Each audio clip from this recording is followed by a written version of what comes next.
स्वामी विवेकानंद शिकागोच्या धर्म परिषदेला गेले.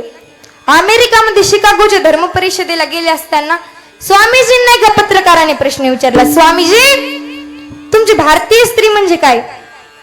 त्या स्वामीजींनी काय गोड उत्तर दिलं ऐका बरं का. भारतीय स्त्री म्हणजे काय? स्वामीजी म्हणतात की भारतीय स्त्री म्हणजे काय सांगू? आलेल्या अतिथीचा आदर, पती सेवेत सादर, डोक्यावर पदर, दॅट इज इंडियन मदर. तिचंच नाव भारतीय स्त्री आहे. भारतीय स्त्रीची असामान्य प्रतिभा आहे. अहो तुमच्या पार्टीकडून बोलले इतकुले लेकराला कळायला टाळे वाजवायच्या. विठ्ठल असामान्य प्रतिभा आहे, संस्कृती आहे. ज्या घरात स्त्री कमी बोलणारी व गोड बोलणारी ते घर धन्य. ज्या घरात मिष्टान्न शिस्त ते घर.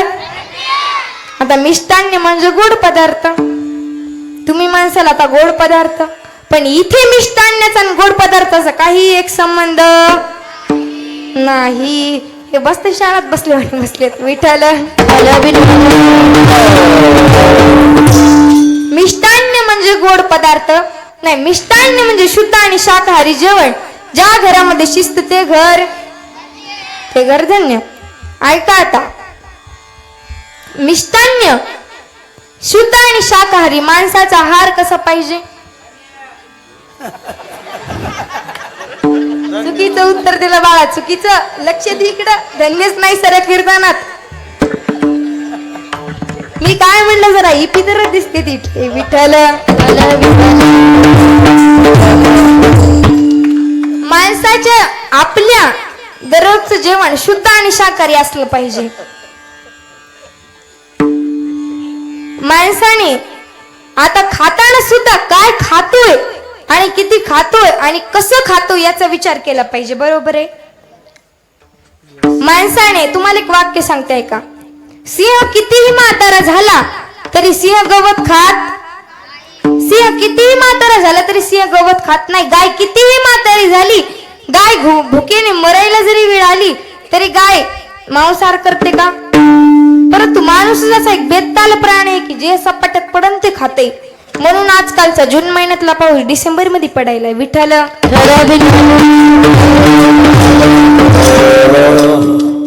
ज्या घरामध्ये मिष्टान्न शिस्त ते घर धन्य. आता काही साधक तुकोबारायांकडे आले, तुकाराम महाराजांना म्हटले की महाराज, एवढ्या अलौकिक प्रसंगापैकी तुमच्या जीवनात कोणता असा प्रसंग आला की जेणेकरून म्हणता माझं संचित धन्य? तर तुकोबाराय म्हटले, मला माझ्या वाचेचं कौतुक आहे, मला माझ्या वाचेचं कौतुक आहे, मला माझ्या शब्दाचं कौतुक आहे. कारण माझ्या वाचेने तिच्या आयुष्याच्या अखेरच्या श्वासापर्यंत प्रभूचं नाम चिंतन केलेलं आहे. कौतुक वाटे झाली या वेचांचे, नाव मंगळाचे तेने गुणे, आता निश्चिंतने पावलो विसावा, या धावा तृष्णेची या विठ्ठल. तुकाराम महाराज म्हणतात की मला माझ्या वाचेचं, मला माझ्या शब्दाचं कौतुक आहे. कारण माझ्या वाचेने आयुष्याच्या अखेरच्या श्वासापर्यंत प्रभूचं नाम चिंतन केलेलं आहे. तुकाराम महाराज म्हणतात, आपल्या वाचेला जर आपल्या आयुष्याच्या अखेरच्या श्वासापर्यंत जर आपल्या मुखाला प्रभूचं नाम चिंतन आलं तर त्याच्या एवढं सुखी माणूस कोणी आहे का?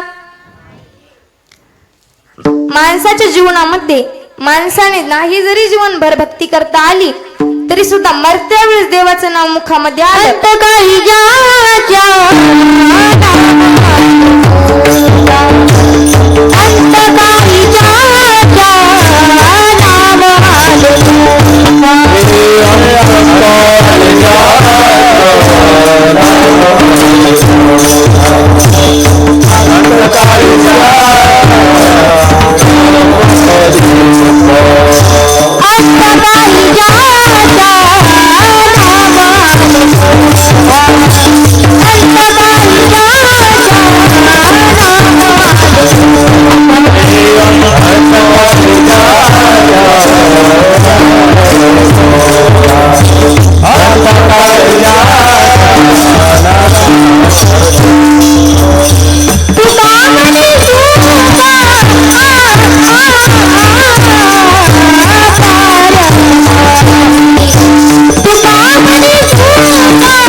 ज्याच्या नाम आले मुखा तुका म्हणे सुखा पार नाही. ज्याच्या मुखाला आयुष्याच्या अखेरच्या श्वासाला प्रभूचं नाम चिंतन येतं त्याच्या सुखाला पारावर राहतं का नाही. तुकोबारायांना काही साधक म्हणाले, महाराज आम्ही आमच्या आयुष्यभर काही उपाधीच करायची नाही, काहीच उपाधी करत नाहीत, परंतु मरते वेळेस देवाचं नाव घेतो मग आम्ही सद्गतीस प्राप्त हो. ती अडचण अशी आहे की माणसाच्या आयुष्यामध्ये अखेरच्या ज्यावेळेस आपल्याकडे 15 सेकंद उरतात ना, 15 सेकंद, त्या 15 सेकंदामध्ये पुढे आपल्याला आपला काळ दिसत असतो आणि तेवढ्या 15 सेकंदामध्ये आपण केलेले पाप पुण्य कर्म आपल्याला सगळं काही एकत्र आठवत असतं आणि तेवढ्यात पुढं काळ सुद्धा दिसत असतो आणि तेवढ्यात घरच्याची आठवण येत असती.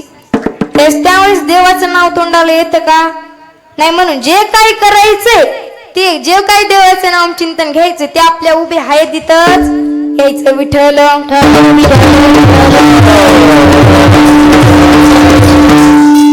तुकाराम महाराज म्हणतात की ज्याच्या मुखाला आयुष्याच्या शेवटच्या श्वासाला देवाचं नाव आलं त्याच्या एवढं भाग्यवान कोणी आहे का नाही. एक म्हातारं होतं पा, तुम्ही नाही बर का, कोणीच नाही. मी जेवढं काय बोलते ते आपल्या गावातलं काहीच नाही, कारण काय म्हणलं मी, आपलं गाव लय गुणाचं, आपल्या गावात का दुसरं गुन्हे गावच कोणचं नाही, कारण माहित दुसरी वेळेस आहे. एक बाबा होते, त्यांच्या आयुष्यात त्यांनी कधीच देवाचं नाव घेतलं नाही, कधीच देवाचं नाव घेतलं नाही, परंतु त्यांच्या मुलाचं नाव राम होतं. काय राम होतं. त्यांच्या पोराला सुद्धा आवाज द्यायचा म्हटलं की त्यांनी कधी राम म्हणून आवाज दिला नाही, का तर आपल्या मुखातून देवाचं नाव येईल. आणि काही काहीच असतं सुद्धा बर का, देवासोबत काही काहीच इतकं वाकडं असतं की गावात सप्ताह सुरू न हे काय करतंय, मंडपाच्या मागे जाते, मंडपाला मागून दगड फेकून आणते. असतंय काय कायच गावात सप्ताह सुरू न मंडपाच्या लांब उभा राहिलं ना, आशाशा देईन, याला काय अक्कल आहे, त्याला काय अक्कल आहे, त्याला काय अक्कल आहे, तुला काय अक्कल आहे पहिलं पाहिनं. काय कायच असतं सुद्धा देवासोबत इतकं वाकडं असतं, लईच वाकडं असतं. त्या म्हाताऱ्यानं कधी त्याच्या मुलाला सुद्धा राम म्हणून आवाज दिला नाही, का तर तोंडाला देवाचं नाव येईल म्हणून. मग म्हाताऱ्याचा आता अंतकाळ जवळ आला, म्हाताऱ्याचा मरणाची वेळ जवळ आली. मग आता पोराला टेन्शन पडलं, पोरग म्हणाल माया बापानी त्याच्या आयुष्यात कधीच देवाचं नाव घेतलं नाही, मग कसा देऊ याला वरी घे. कोणाला टेन्शन पडलं, पोराला. मग पोराने काय ठरवलं, पोरग म्हणाल काही झालं तरी मया म्हाताऱ्याच्या तोंडात देवाचं नाव आणायचंच. असे निश्चय कोण केले पाहिजे, तरुण पोरांनी केले पाहिजे. काय केले पाहिजे, माझा बाप कधी हरिपाठाचं पुस्तक घेत नाही ना, माझ्या बापाला आज संध्याकाळी मी पण पुस्तक घेतो हरिपाठाचं, त्याच्या हातात देतो, पुढे बसून आता हरिपाठ दररोज म्हणून घेतो. असे निश्चय तरुण पोरांनी केले ना तर काहीच हरकत नाही. पोरांनी रामनं निश्चय केला की काही हो द्या, मया म्हाताऱ्याच्या तोंडात देवाचं नाव आणायचंच आलंच पाहिजे, असं पोराने निश्चय केला. पोरानं काय केलं, म्हाताऱ्याची बाज होती ना, घरातल्या पोत्याच्या धान्यापाशी नेऊन ठेवली. कुठं, धान्याच्या पोत्यापाशी. धान्याच्या पोत्यापाशी काय केलं, सगळ्यात वरच्या पोत्याला छोटस छिद्र पाडलं. मग छिद्रातून धान्य गळू लागलं. पोराला वाटलं आता तरी म्हातारा म्हणेन की अरे राम, एवढं पोत जरा शिव रे, म्हणजे रामाचं नाव नाही शिवाचं नाव येईल. पण म्हातारा थोडस चॅप्टर होतं, धान्य गळू लागलं. म्हाताऱ्यानं काय केलं, म्हातारा म्हणलं अरे पोट्या इकडे जरा, तेवढं धान्याचं पोत टाच, पण देवाचं नाव घेतलं नाही. तुकोबाराय म्हणतात की ज्याच्या मुखामध्ये प्रयत्न करून सुद्धा भगवंताचं नाव येत नाही, त्याच्यामध्ये त्याची काही चुकी नाही, परंतु त्याच्यामध्ये त्याच्या वडिलांची चुकी आहे.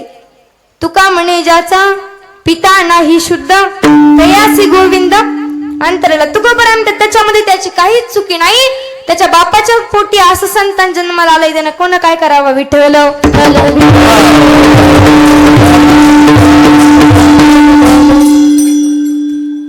तुकोबाराय म्हणतात की आपल्या आयुष्याच्या अखेरच्या श्वासापर्यंत माझ्या वाचेला प्रभूचं नाम चिंतन आलं म्हणून माझी वाचन माझं संचित धन्य झालं. पण आता कोणाचं संचित कसं धन्य होईल सांगता येतं का, सांगता येतं का. महिला मंडळ तुम्ही बोलत नाहीत का, कोणाचं संचित कसं धन्य होईल सांगता येत नाही. एकदा माझं कीर्तन होतं, कीर्तन झालं, एक माझ्याकडे आलं आणि एक मला म्हणाले, ताई तुमचं कीर्तन ऐकलं तर माझं तर संचितच धन्य झालं. मी म्हंटल बाबा मी असं काय सांगितलं आणि तुम्ही असं काय ऐकलं की जेणेकरून माझ्या सांगण्यावरून तुमचं संचित धन्य झालं. ते म्हणाल ताई तुम्ही असं काय सांगितलं नाही, मी असं काय ऐकलं नाही, परंतु 8 दिवस झालं वनवानी पायाने हिंडतोय हो या गावाला त्या गावाला. तुमच्या कीर्तनाचं बॅनर वाचलं, कवडगावला 5व्या गावात दिवसाची सेवा ताईंकडे आहे. बॅनर वाचलं, कीर्तनात येऊन बसलो. कीर्तन झाल्याच्या नंतर एक नवीन चपलाचा जोड भेटला. माझं तर संचितच धन्य झालं. विठ्ठल